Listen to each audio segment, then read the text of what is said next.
As in anyone's life, there are people who you should probably listen to, like let us say, Granny and Grandad, your parents, maybe your bank manager, your doctor, or even the weather girl. However, when it comes to giving advice and moralizing about the state of our world, one group of people you should definitely not be taking any notice of are these clowns. The privileged and pampered Brigade, or as one person put it, right? You're in no position to lecture the public about anything. You know nothing about the real world. Most of you spent less time in school than Greta Thunberg. So, if you win, right, come up, accept your little award, thank your agent and your God, and fuck off, okay? Robert De Niro, telling ordinary people how to think about politics is a bit like a billionaire giving a lecture on the cost of supermarket meal deals. It's not that he's not entitled to an opinion. Everyone is. But it's easier to deliver moral sermons when you're doing it from behind security gates, bodyguards, and a bank balance that could buy half of Manhattan. Nothing says, I'm just like you, quite like arriving in a chauffeured car to explain how everyone else should live. Yeah. I mean, you're always about lifting up everybody around you, Yeah, everybody. of course. Why is that?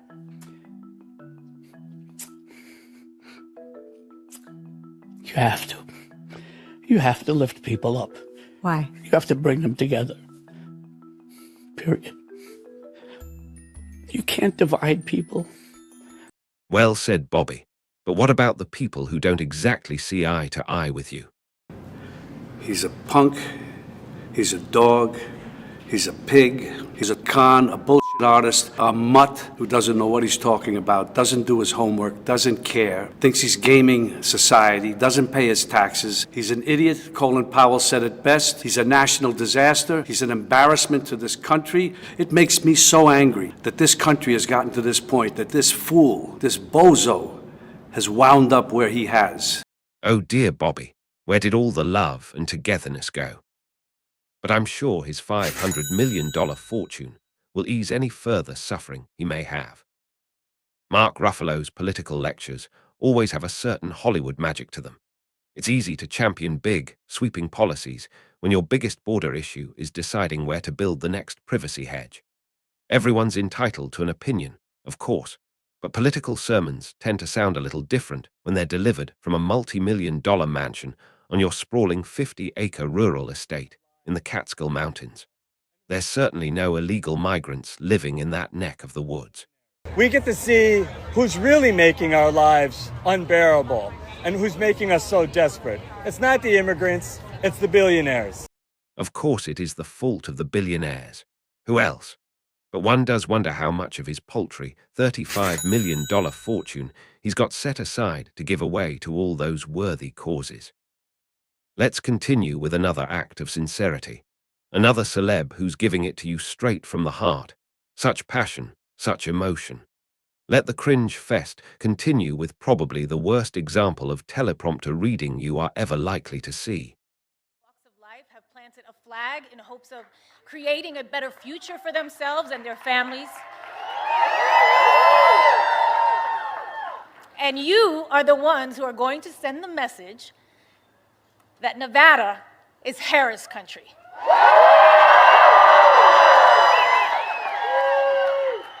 Kamala Harris is running for the people who dream, for the parents working overtime, the kids studying by streetlight, the teenagers practicing in the basement. She's the only candidate that wants to raise the minimum wage and make college more affordable.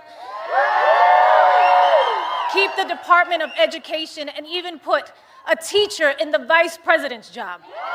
What utter drivel. A celebrity of limited talent, needing a teleprompter to read a written script to support an idiot politician who spent over $1 billion on her campaign. Give it to us one more time, Rafi. It's not the immigrants, it's the billionaires. And one has to wonder just how much Miss Lopez received for this so-called speech alone. Although, in fairness to poor J-Lo, does she really need it? There is a specific, unmistakable sound that echoes across the internet every time a major world crisis occurs.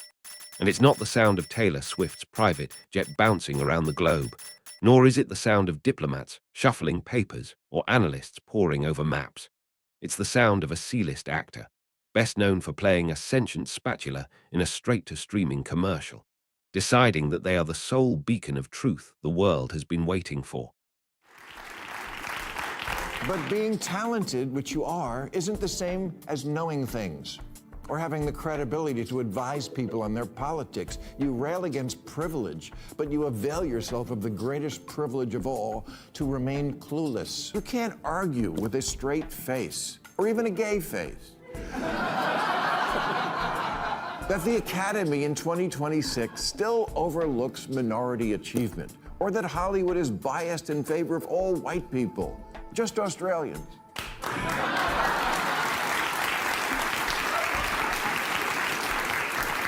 But come on, man, can we live in the present? No Academy member this year filled out their ballot thinking, well, I didn't think Chalamet was very good, but I'll vote for him because he's white. Hollywood isn't a secret cabal of racists. It's a secret cabal of people terrified of looking like racists. Suddenly, their Twitter feed, which previously served exclusively as a venue for high-definition photos of their matcha latte, transforms into a geopolitical think tank. They swap the craft services table for a podium of moral superiority, dispensing wisdom with the confidence of someone who has never once had to worry about the price of eggs or the actual mechanics of a legislative bill. It's truly breathtaking. There is nothing quite like watching someone who struggles to memorize 3 lines of dialogue explain the intricacies of international trade agreements or complex macroeconomic policy. The best part is the I'm just asking questions Gambit. They'll tweet something profoundly nonsensical, something that sounds like it was generated by a malfunctioning AI fed exclusively on fever dreams and tabloids. And when the public inevitably points out that their statement is factually bankrupt, they pivot immediately. They aren't wrong, they're just starting a dialogue. Yes, nothing advances the cause of global stability quite like a celebrity who thinks the United Nations is a type of sushi roll starting a dialogue. And let's talk about the production value of these manifestos. They always post these videos from a darkened bathroom or a suspiciously expensive kitchen, looking into the camera with that specific, pained furrow of the brow that they reserve for their "I'm very serious now" acting roles. They speak with a dramatic cadence, pausing for effect as if they are dropping pearls of wisdom, when in reality, they are mostly just confirming that their primary political credential is a high follower count. It's a peculiar modern phenomenon, the democratization of expertise, where the ability to look good in a red carpet tuxedo is apparently equivalent to a doctorate in political science.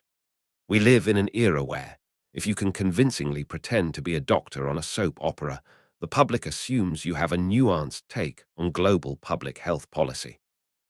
It's hilarious, it's frustrating, and honestly, if the world is going to end, I'd at least like a better produced monologue to mark the occasion. Please like, share, and subscribe, because believe me when I say, there is more on the way.